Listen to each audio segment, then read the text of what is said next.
Panginoon, salamat sa lakas na ibinibigay ninyo sa akin. Salamat sa pagpapala. Salamat sa lagi kang nakahanda na ako'y tulungan palagi. Alam kong lagi kang nakasuporta sa akin. Kahit ang nasa harapan ko ngayon, ang mga nangyayari ngayon, ang mga problemang nasa buhay ko ngayon ay hindi ko maintindihan. Kahit na ang tingin ko sa sitwasyon ko ngayon ay napakagulo. Sa iyo pa rin ako aasa, sa iyo pa rin ako kakapit because you said in your word that you will always be there for me with a helping hand. As a father to me, I thank you, Lord. Hindi ako manghihina sa mga bagay na to.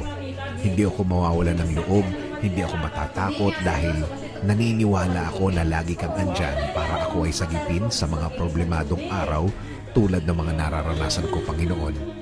Alam ko, Lord, things will never be the same, na ang lahat ng ito'y magbabago, na ang lahat ng ito'y mabibigyan mo ng sagot, na ang lahat ng ito'y nasa harap ko lang na ikaw ay nagbibigay ng iyong blessings behind the scene.